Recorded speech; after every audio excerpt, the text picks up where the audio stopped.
Good morning friends, आप सबों का हमारे चैनल एके ट्यूटोरियल्स में स्वागत है। आज जो हम लोग टॉपिक जो स्टडी करने जा रहे हैं वो है VAC1 वैल्यू एडेड कोर्स 1 के तहत स्वच्छ भारत सेमेस्टर 1 BA के छात्रों के लिए। ठीक है, आइए क्वेश्चन को डिस्कस करते हैं। क्वेश्चन है खुले में शौच ODF ओपन डेफिकेशन फ्री का क्या अर्थ है, इससे होने वाली हानियों को लिखें और ODF से बचाव के क्या तरीके हैं। What is ODF, what are its demerits, what are the ways to avoid open defecation.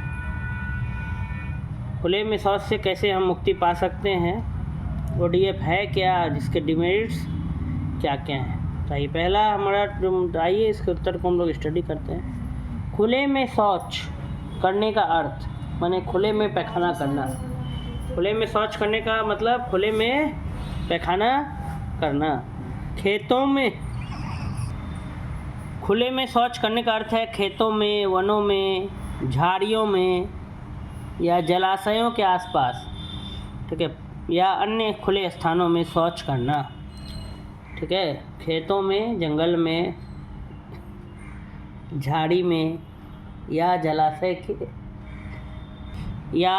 जलाशयों के आसपास या अन्य खुले स्थानों में शौच करना, इसको कहते हैं खुले में शौच करना। एक अध्ययन के अनुसार 2400 की आबादी वाला शौचालय रहित एक गांव औसतन रोज 600 किलो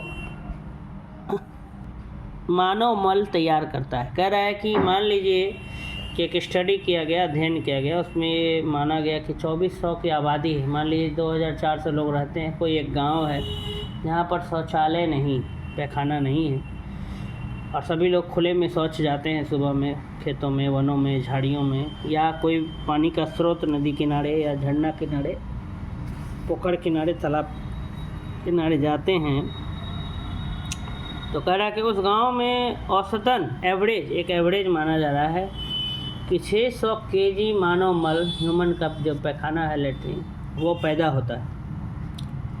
इन अवशोधित मल के कारण, और ये जो मल जो जमा हो जाता है, इन अवशोधित मल के कारण आसपास के परिवेश, आसपास का जो वातावरण है एवं जल के प्रदूषण की मात्रा की कल्पना कीजिए कि वहाँ का जल कितना प्रदूषित होता होगा। अगर यह माने कि गांव के लोग जो खाना खाते हैं वह पेय पदार्थ लेते हैं, वह 600 किलो मल के 1% से प्रदूषित हो, तो वह परोक्ष रूप से दूषित भोजन के माध्यम से हर रोज़ एक दूसरे के मल का तकरीबन 6 ग्राम खा रहे हैं, जो 2 चॉकलेट के बराबर है। इसका अर्थ हुआ कि आपका मल आपके मुंह में वापस पहुंचता है। कह रहा है कि गांव के लोग जो खाना खाते हैं और जो पानी पीते हैं, पेय पदार्थ लेते हैं, और वह 600 किलो का मल का 1% भी अगर प्रदूषित हो जाए, तो वह अगर हम परोक्ष रूप से देखें, माने इनडायरेक्टली अगर देखें, तो दूषित भोजन के माध्यम से हर रोज़ भोजन जो दूषित हो जा रहा है, तो दूषित भोजन अगर वो खा रहे हैं तो उससे हर रोज़ वो एक दूसरे के मल का तकरीबन 6 ग्राम खा जा रहे हैं। इनडायरेक्टली कहें तो एक दूसरे का मल खा जा रहे हैं, जो 2 चॉकलेट के बराबर है। इसका अर्थ हुआ कि आपका मैंने चॉकलेट के आकार का,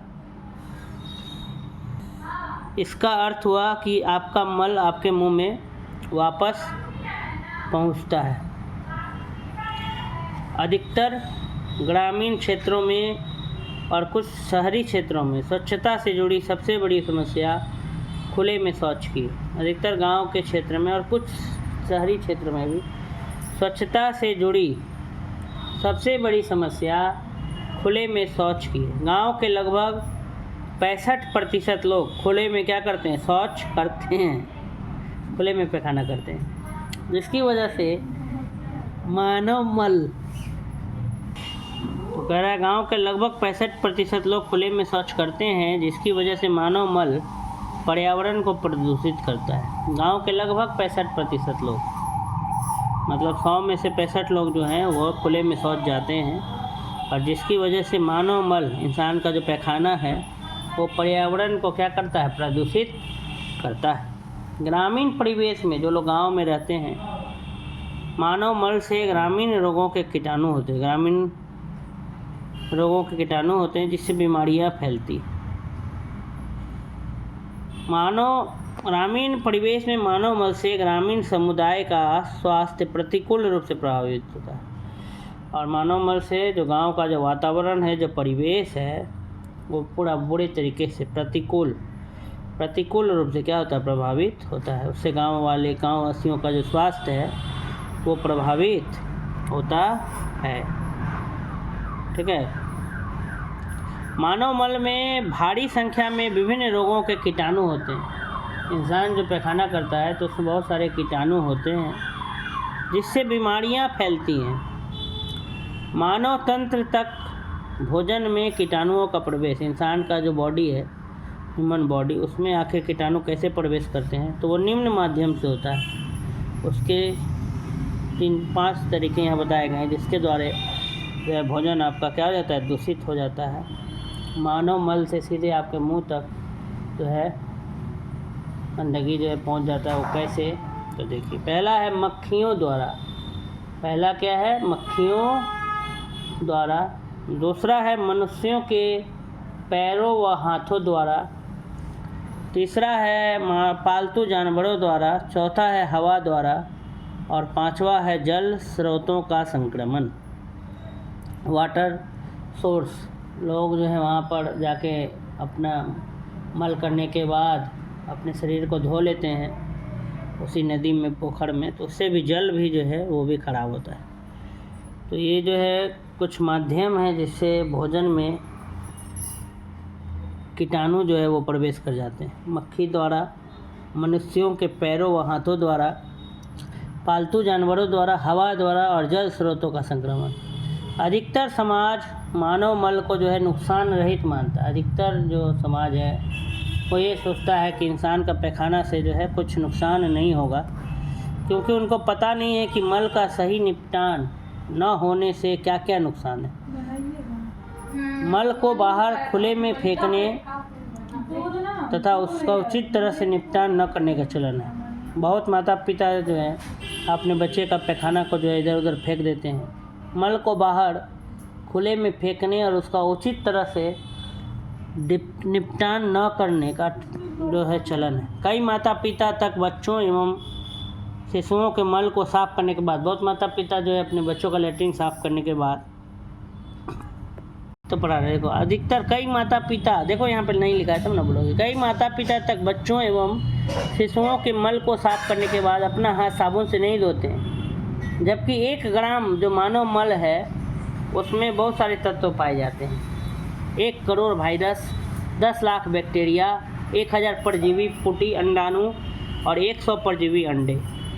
तो उपरोक्त से अंदाज़ा लगाया जा सकता है कि खुले में सारे गांव के लोग जब मल त्यागते हैं, खुले में जब सारे गांव के लोग जब पैखाना करने जाते हैं तो समस्या कितनी गंभीर होगी। खुले में शौच करने से निम्न बीमारियां होती है। पहला दस्त हो जाता है, पेट झड़ना। दूसरा है टाइफॉइड हो जाता है। उपरोक्त से अंदाज़ा लगाया जा सकता है कि खुले में सारे गांव के लोग जब मल त्यागते हैं तो समस्या कितनी गंभीर होगी। खुले में शौच करने से निम्न बीमारियां होती हैं। पहला दस्त, दूसरा टाइफॉइड, तीसरा आंतों में कीड़े, चौथा रोहा, पांचवा हुकवर्म, छठा मलेरिया, सातवां फाइलेरिया, आठवां पीलिया, नौवां टेटनस आदि। तो ये सभी बीमारियां जो है अगर आप खुले में शौच करेंगे तो इन सब बीमारियों के आप शिकार हो सकते हैं।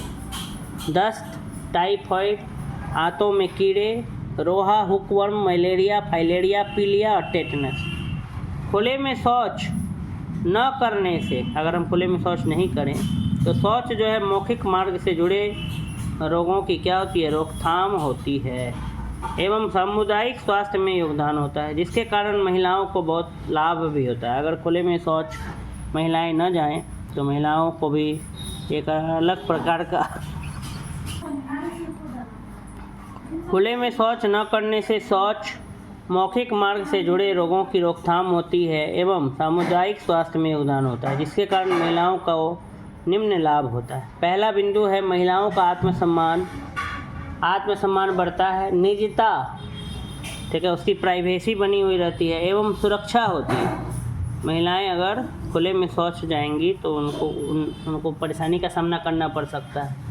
उनकी निजता का क्या हो सकता है, प्राइवेसी का हनन हो सकता है। सुरक्षा जो है, सुरक्षा के दृष्टिकोण से भी वो सही नहीं है अगर सुबह में महिलाएं जो है वह खुले में शौच करने जाती हैं।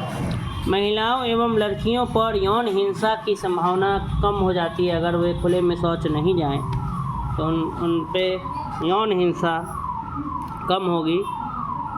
फिर महिलाओं एवं लड़कियों को शौच करने के लिए इंतज़ार नहीं करना पड़ता। फिर स्कूल में लड़कियों बालिकाओं का अलग से शौचालय होने से उनकी पढ़ाई में छोड़ने की दर कम होती है और उनका शैक्षिक विकास भी होता है। स्कूल में लड़कियों और बालिकाओं का अलग से गर्ल्स अगर टॉयलेट है तो उससे भी जो है क्या होता है, उनकी पढ़ाई उनको बीच में नहीं छोड़नी पड़ती है और उनका शैक्षिक विकास भी होता है। ऐसा सोच करके भी घिन आती है कि सुबह खुले में किया गया शौच विभिन्न माध्यमों से खुले में शौच करने वालों के मुंह तक जाता है। कह रहा है कि ऐसे सोच करके भी घिन आती है कि अगर सुबह खुले में किया गया पैखाना शौच ऐसा सोच करके भी घिन आती है कि खुले में किया गया शौच विभिन्न माध्यमों से खुले में, ऐसा सोच करके भी घिन आती है कि सुबह खुले में किया गया शौच विभिन्न माध्यमों से खुले में शौच करने वालों के मुंह तक जाता है। परंतु यह सच है, खुले में पड़ा मल जाने अनजाने निम्न माध्यमों से हमारे मुंह तक जाता है, हमारे मुंह तक पहुंचता है। पहला है मक्खियों द्वारा। खुले में पड़े मल पर मक्खियाँ बैठती हैं, मल उनके पैरों पर चिपक जाता है। यही मक्खियाँ हमारे खाने के पदार्थों में, खाद्य पदार्थों, बर्तनों इत्यादि पर बैठती हैं। जिस भोजन को हम खाते हैं वह बर्तनों का प्रयोग करते हैं। तो मक्खियों द्वारा सबसे पहले मल जो है हमारे मुंह तक पहुंचता है, क्योंकि खुले में पड़ा मल पर मक्खी बैठी और फिर वही मक्खी आके आपके खाने में बैठ गई, आपके बर्तन में बैठ गई, जिससे कि भोजन क्या हो गया, दूषित हो गया। दूसरा है मानव पैरों व हाथों द्वारा। दूसरा लिखा है मानव पैरों व हाथों द्वारा। जब हम सुबह व शाम अंधेरे में शौच के लिए जाते हैं तो अंधेरे की वजह से दूसरे का मल हमारी चप्पलों के माध्यम से हमारे घरों में आ जाता है। लोग खेतों में जाकर शौच करते हैं, वहीं पर खेत में काम करने के लिए परिवार के लोग भी जाते हैं। फिर यह शौच उनके हाथों में लगता है, इन्हीं हाथों से बिना साबुन आदि से धोए हुए खाना भी खा लेते हैं, जिससे मल किसी न किसी तरह घर तक पहुंचता है। बच्चे भी बाहर खेलते हैं, वे भी मल के संपर्क में आए बिना नहीं रह सकते हैं। तीसरा है पालतू जानवर के द्वारा। पालतू जानवर जैसे भैंस, गाय, बैल, बकरी, भेड़, कुत्ता, बिल्ली आदि खुले में घूमते हैं या चढ़ते हैं जहां मानव मल पड़ा होता है। यह मल उनके पैरों व मुंह पर चिपक कर घरों तक पहुंचता है। बच्चे इन जानवरों जैसे कि कुत्ता, बिल्ली इत्यादि के साथ खेलते हैं, उनको लग जाता है। पालतू जानवर जैसे घरेलू भैंस को चारा डालते हुए व्यक्तियों के पैरों, हाथों में लग सकता है। चौथा है हवा के द्वारा। हवा सूखी मिट्टी के साथ सूखा हुआ मल उड़ाकर अगले घरों में लाती है। यही मिट्टी बच्चों के संपर्क में आकर उन्हें बीमार करती है। अगला है जल स्रोतों का संक्रमण। बरसात के दिनों में खुले में किया गया शौच बहकर तालाबों, झीलों में चला जाता है, जिससे ऊपर का पानी दूषित नहीं होता बल्कि भूमिगत जल स्रोत भी दूषित होता है। यह पानी पालतू जानवरों को पिलाने के साथ साथ अन्य प्रयोग में भी लाया जाता है। इस तरह गंदगी व बीमारी दोनों फैलती है। ठीक है, इसको और अच्छा से डिटेल में समझाया गया है कि मान लीजिए 200 घरों के गांव में 1000 आदमी रहते हैं, वे सभी खुले में मल जाते हैं, खुले में शौच करते हैं। तो एक आइए यहाँ पर एक उदाहरण दिया हुआ है। मान लो 200 घरों के गांव में 1000 आदमी रहते हैं, वे सभी खुले में मल जाते हैं। एक आदमी एक दिन में मल करता है 500 ग्राम, 1000 आदमी एक दिन में मल करते हैं 500 गुना 1000, 5 क्विंटल। एक साल में मल करते हैं 5 गुना 365, 1825 क्विंटल। एक घर में 50 मक्खियाँ प्रतिदिन एक बार खाने पर बैठती है। एक मक्खी एक बार में एक घर में 6 मिलीग्राम मल लाती है। इस प्रकार 50 मक्खियाँ एक बार में एक घर में 300 मिलीग्राम मल लाती हैं। इसलिए मक्खियों को खाने पर नहीं बैठने देना है। आदमियों, पशुओं व कुत्तों आदि के पैरों के द्वारा औसतन 2% मल घर में उपरोक्त माध्यम से वापस आता है।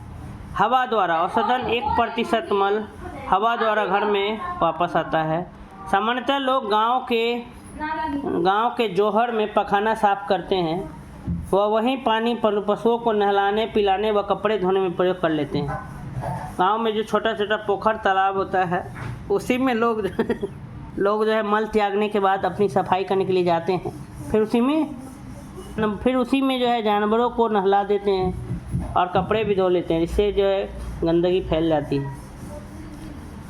उसके बाद है बचाव के तरीके। स्वच्छता और स्वास्थ्य में सीधा संबंध है।